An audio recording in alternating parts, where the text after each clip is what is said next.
The master bedroom needs to be cleared by tonight, my mother-in-law Barbara announced, marching into my house with moving boxes. Amanda needs her space properly set up. She gestured to the young woman trailing behind her, who at least had the decency to look uncomfortable. I stood in my kitchen, coffee mug gripped tightly in my hand, watching this surreal scene unfold. Amanda, my husband's girlfriend of 6 months, shifted nervously from foot to foot, her designer handbag clutched like a shield. "And where exactly am I supposed to go?" I asked, keeping my voice steady despite the rage building inside me. Barbara waved dismissively toward the back of the house. "The garage has that small room attached. That should be fine for now, until you figure out your next steps." My name is Olivia, and at 34, I was watching my mother-in-law try to install my husband's girlfriend in my own home.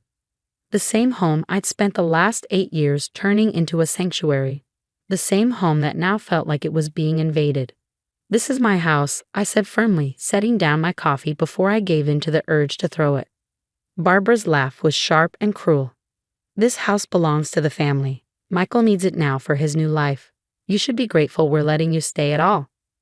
Michael, my husband of 10 years, had moved out 3 months ago, claiming he needed space to find himself. Apparently, he'd found himself in the arms of his 25-year-old yoga instructor. I'd known about Amanda for weeks, but them trying to move her into my home, was a new level of audacity. "I'm not moving to the garage," I stated, crossing my arms. "And Amanda isn't moving in here. Don't be difficult, Olivia." Barbara stepped closer, her perfectly manicured finger pointing at my face.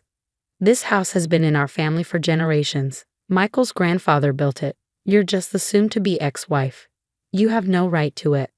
What Barbara didn't know, what none of them knew, was that Michael's grandfather Thomas had been more than just the man who built this house. He'd been my mentor, my friend, and in many ways, more of a parent to me than Barbara had ever been to Michael. I'd spent countless evenings with Thomas in his final years, listening to his stories, learning about the family history, and helping him organize his affairs. Barbara had been too busy with her social clubs to visit him, and Michael had always found excuses not to stop by. But I was there, 3 times a week, until the very end. "The movers will be here this afternoon," Barbara continued, already measuring the windows for new curtains. "Amanda has excellent taste. This place could use a more youthful touch." I watched as Amanda ran her hand along the kitchen counter, the same counter where Thomas had taught me to make his secret recipe pasta sauce. Every surface in this house held memories, not just of my marriage, but of the real family I found here. "I have some work calls to make," I said calmly, picking up my coffee again. "I'll be in my office." "Your office?" Barbara scoffed. "That's going to be Amanda's yoga room. She'll need somewhere to train her clients." I closed my door on Barbara's continued demands and pulled out my phone. With trembling fingers, I dialed a number I'd memorized months ago. "Mr. Patterson? It's Olivia. I think it's time." The lawyer's voice was calm and reassuring. "I was wondering when you'd call. Shall I proceed with opening the trust documents?" "Yes," I replied, hearing Barbara and Amanda's voices float up from downstairs as they discussed paint colors. "It's definitely time." What they didn't know was that Thomas, in his final months, had done more than just share stories with me. He'd seen exactly who his family had become. Barbara's materialistic manipulation, Michael's weak-willed selfishness, and he planned accordingly.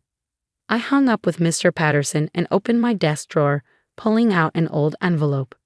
Inside was a letter Thomas had given me 2 weeks before he passed away. "Only open this when you need it most," he'd said, his wise eyes twinkling with that familiar mix of mischief and kindness. I'd known this day was coming. I'd seen the signs in Michael's growing distance, in Barbara's increasingly hostile behavior.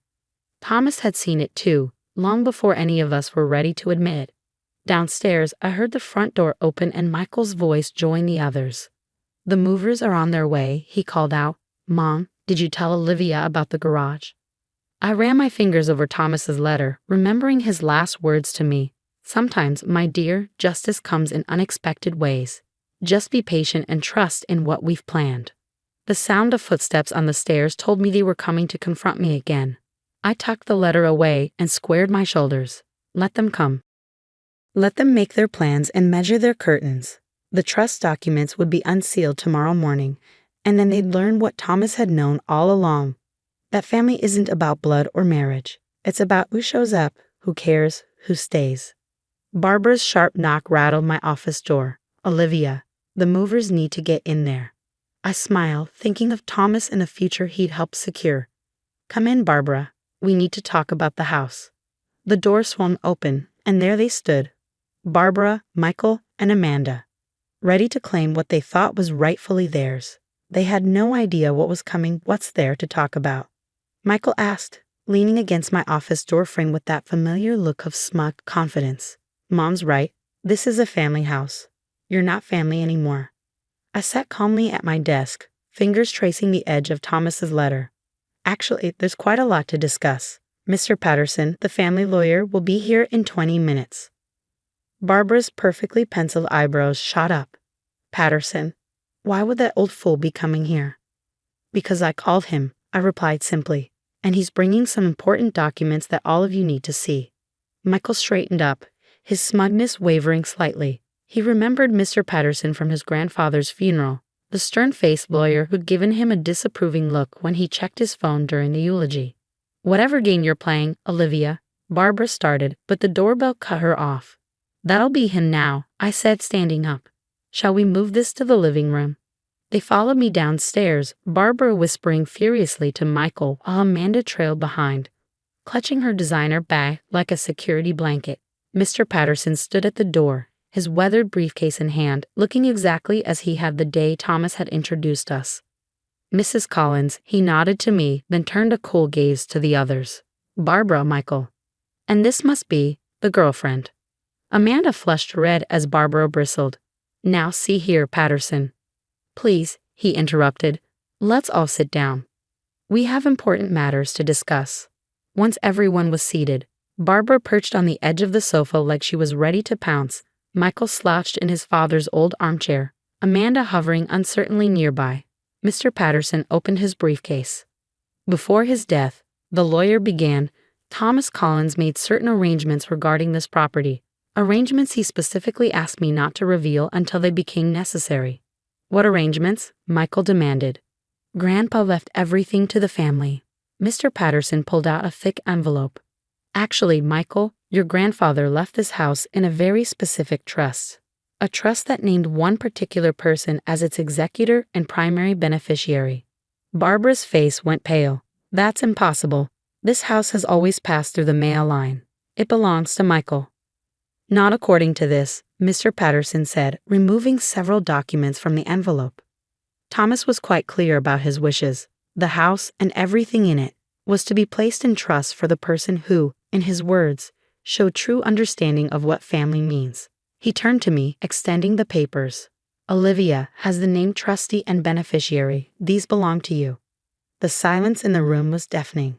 I took the documents, remembering all those evenings with Thomas, how he'd watched me care for his home, tend his garden, listen to his stories while his own family was too busy to visit. This is ridiculous. Barbara exploded, jumping to her feet. She manipulated him. She took advantage of a sick old man. Mr. Patterson's voice cut through her accusations like steel. Thomas was of completely sound mind when he made these arrangements. In fact, he specifically anticipated this reaction. He pulled out another paper. He left a letter explaining his decision. Shall I read it? Michael was staring at me, his face a mix of shock and dawning comprehension. He remembered all the times I'd invited him to visit his grandfather, all the dinners he'd skipped, all the family stories he'd been too busy to hear. To my family, Mr. Patterson read, if you're hearing this letter being read, it means you've forgotten what truly matters. This house was built not just with bricks and mortar, but with love, with the hope of creating a place where family would grow and thrive. Olivia understood this. While you were all busy with your own lives, she sat with me, learned our history, and showed me what it means to be truly family. The house is hers, to use as she sees fit. Perhaps this will teach you that family is earned, not simply claimed by blood or marriage. Barbara sank back onto the sofa, her face ashen. Michael stood up abruptly, running his hands through his hair in that nervous gesture I knew so well. The movers, Amanda said suddenly, her voice small. They're supposed to be coming. You should probably cancel them, I suggested quietly, since you won't be moving in after all. Mr. Patterson cleared his throat. there's more. The trust also stipulates that any attempt to contest these arrangements will result in the house being donated to the Historical Society. Thomas was quite thorough in ensuring his wishes would be respected. Barbara's mouth opened and closed soundlessly. Michael looked lost, like a child who'd just been told Santa wasn't real. Amanda had already grabbed her phone, presumably to cancel the movers. Now, I said, standing up, I think it's time for everyone to leave. I have some redecorating to do. I looked directly at Barbara, and I won't be needing that garage room after all. The days following Mr. Patterson's revelation brought a parade of reactions from the family. Barbara launched into damage control mode, calling relatives to spin her version of events before word got out that she tried to move her son's girlfriend into my house. Michael oscillated between angry texts and pathetic attempts at reconciliation. We can still work this out, he wrote one evening. The house is big enough for both of us. I didn't bother responding. Instead, I spent my time restoring the house to the way Thomas had loved it. I rehung his old photographs that Barbara had deemed outdated. I brought his favorite armchair back from the attic where Michael had banished it. Each change felt like reclaiming not just my space, but Thomas's legacy. A week after the trust revelation, I was tending Thomas's rose garden when a car pulled into the driveway. It was Amanda, looking considerably less confident than the day she'd walked in planning to take my bedroom. Can we talk? She asked, hovering by the garden gate. I gestured to the patio chairs. 5 minutes. She sat, fidgeting with her bracelet. I didn't know, she burst out. About the house, about Thomas, about any of it. Michael told me you were just his bitter ex who wouldn't let go. And you believed him, I said, not unkindly. Just like you believed Barbara when she said you could move in here. Amanda looked down. I'm starting to see why Thomas chose you. Michael. He's not who I thought he was. Last night he suggested we try to contest the trust anyway, said we could figure out a way around it. I couldn't help but laugh. That sounds like Michael, always looking for the easy way out. I ended it, she said quietly. This whole thing opened my eyes. I don't want to be part of a family that treats people this way. As she left, I thought about Thomas and how he would have appreciated the irony. His final gift hadn't just secured my future, it had revealed the true character of everyone involved. The following Sunday, I hosted my first dinner party in the house since everything happened. I invited Mr. Patterson and his wife, along with a few close friends who'd supported me through the divorce. As we sat around Thomas's old dining table, sharing stories and laughter, I felt his presence in every corner of the house. Barbara made one final attempt at confrontation, showing up unannounced one morning with a manila envelope. These are photos, she announced, dumping them on my kitchen counter. Proof that you manipulated Thomas. I'm taking them to my lawyer. I calmly slid them back toward her. Go ahead. And while you're there, ask your lawyer about the consequences of contesting the trusts. I'm sure the Historical Society would love to give tours of this place. She left, but not before I saw the defeat in her eyes. She knew she'd lost, not just the house, but the power she'd wielded over the family for so long. Michael moved to a different city shortly after. I heard through mutual friends that he was telling people he'd left the house to me out of kindness, rewriting history to protect his ego. That was fine by me. I had the truth, and more importantly, I had Thomas's legacy. 1 year after the failed attempt to move Amanda in, I sat in Thomas's study, surrounded by his books and mementos. The house felt more like home than ever, filled with the warmth and history he'd always cherished. I opened his letter again, the one he'd given me before he died, and read the last lines that had given me strength through everything. My dear Olivia, a house is more than walls and a roof. It's a vessel for love, for memories, for the kind of family we choose rather than the one we're born into. You understood that when the others couldn't. Take care of our home, and let it take care of you.